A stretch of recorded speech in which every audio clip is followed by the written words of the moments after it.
Fala, Nação Santista, tudo bem com vocês? Vou comentar um pouco sobre o jogo de amanhã do Santos, jogo dificílimo na Vila Belmiro, contra o Bahia, time que vem embalado na competição, atualmente é o nono colocado do campeonato, e o Santos na 14ª colocação. Ao contrário do Santos, que vem de derrota para o Cruzeiro por 2-1 fora de casa, o Bahia vem de duas consecutivas. Um excelente resultado contra o Vasco, venceu em São Januário fora de casa por 1-0, em jogo que o Bahia poderia até ter marcado mais gols, desperdiçou inúmeras chances, e vitória dentro de casa contra um Curitiba que também começou o campeonato muito mal. Então o Bahia está fazendo uma corrida de recuperação, né? Depois de não ter somado muitos pontos nas duas primeiras rodadas, nas duas últimas foi bem e chega embalado para enfrentar esse Santos, né? Como eu disse, na nona colocação, o Santos está na 14ª colocação, então já é uma posição perigosa ali no campeonato, por isso chega bastante pressionado.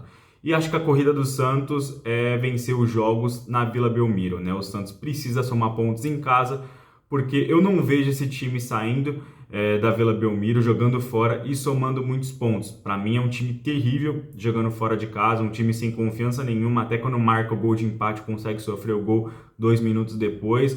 Então não dá para confiar nesse time fora, tem que confiar que os pontos serão somados na Vila contra adversários mais acessíveis, que eu acho que é o caso do Bahia, um time de nível técnico parecido com o Santos, apesar de estar num melhor momento, né?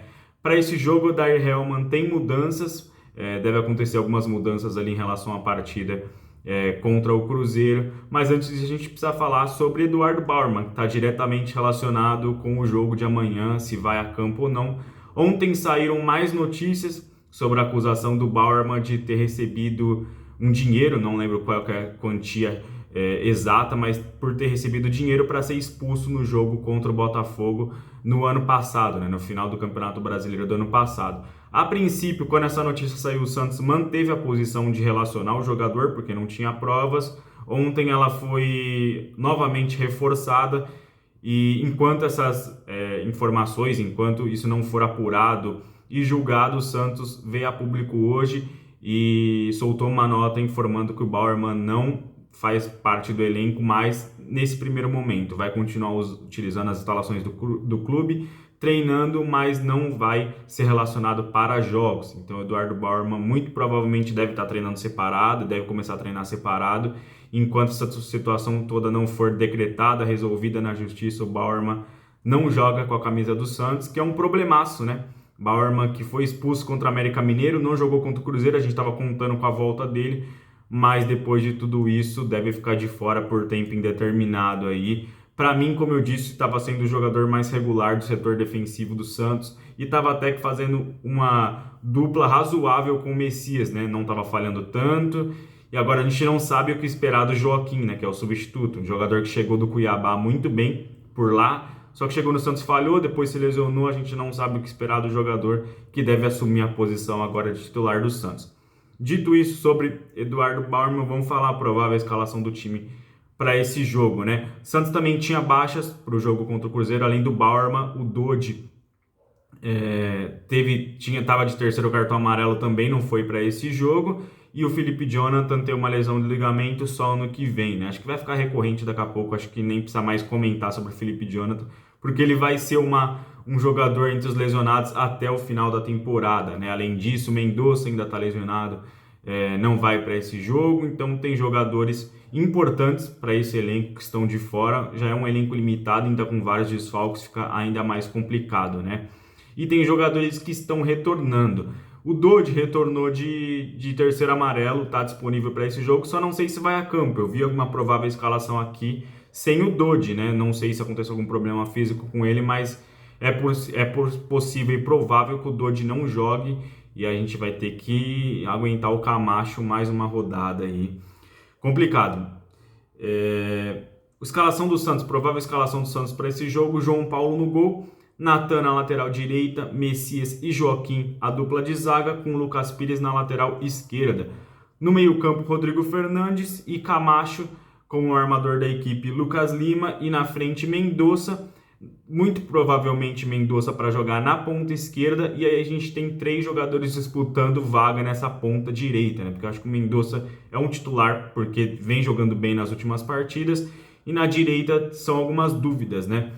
Pode ser o Lucas Braga, que as informações que eu recebi era o jogador preferido para a posição ali para iniciar contra o Bahia amanhã. Pode ser o Lucas Barbosa, que voltou de lesão, já está disponível, já está à disposição, pode ganhar essa vaga também. E o Ângelo, que entrou bem no segundo tempo contra o Cruzeiro e marcou o gol de empate. Então, por conta do gol, o Ângelo também pode ganhar essa posição. A única dúvida será quem será o ponta, né, pelo lado direito nessa partida. São 3 jogadores disputando a posição. E na frente, como centroavante, tem 2 jogadores disputando posição também. O David Washington, o menino da base, 17 anos, que está entrando muito bem no time, nos jogos que está entrando, está agradando. Ou o Bruno Mezenga, que recebe pouquíssimos minutos, né? Foi contratado do Água Santa no final do Campeonato Paulista e joga menos de 5 minutos por jogo quando entra, né? Então não dá para entender. Acho que agora, com a saída do Marcos Leonardo, né, que se apresentou no dia 8 para a Seleção Brasileira Sub-20 para jogar o Mundial e vai ficar mais de 10 jogos fora, com a ausência do Marcos Leonardo, é bem possível que Bruno Mezenga ganhe mais minutos em campo, principalmente se o David não tiver 100%, não tiver tão bem nas partidas. Um pouco de experiência nesse caso pode ajudar, né? Então o time do Santos bastante modificado, perdendo seu centroavante titular, perdendo um zagueiro titular, já tinha perdido a lateral esquerdo. É um time que começa a preocupar pelos desfalques, mas dá para vencer. Sinceramente, o Bahia tem jogadores velozes, tem pontas que contra-atacam em velocidade, é um time que oferece muito perigo ao Santos e está embalado na competição. Mas os jogos cruciais do Santos no campeonato são esses jogos na Vila Belmiro. O Santos tem que somar ponto em casa e não pode ter outro resultado se não for a vitória. O Santos já perdeu ponto contra o Atlético Mineiro na Vila, que a gente até entende, é um time superior no elenco, é um time que tem a folha salarial melhor, tem um time mais organizado e mesmo assim não está tão bem no campeonato. Então a gente entende o 0-0 na Vila. Foi até um bom resultado porque o Atlético pressionou o Santos para vencer o jogo.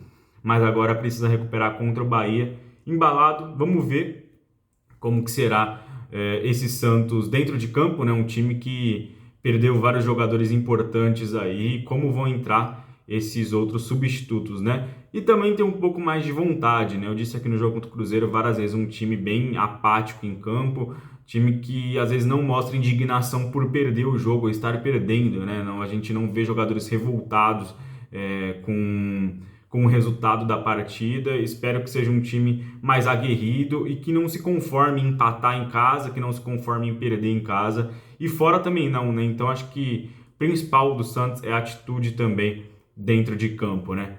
Mas é isso, galera. Vamos ver se o time consegue fazer um bom placar aí. Santos vencer no campeonato ultrapassa o próprio Bahia, por isso é tão importante o resultado, porque esse campeonato vai ser jogo após jogo, confronto direto e jogo de 6 pontos contra várias equipes que estão mal na tabela, e o Santos precisa vencer os times que estão perto. Não adianta querer vencer agora Botafogo, Palmeiras, que está ali em cima, precisa vencer os times que estão perto na tabela de classificação, né? É isso, e depois do jogo eu volto aqui para comentar com vocês como foi essa partida. Espero que com vitória do Santos um pouco mais de alívio e que o Santos fique um dia, pelo menos, um dia sem ter problemas extracampo, sem ter notícias ruins. É o que a gente espera para o futuro. É isso, valeu e até o próximo vídeo.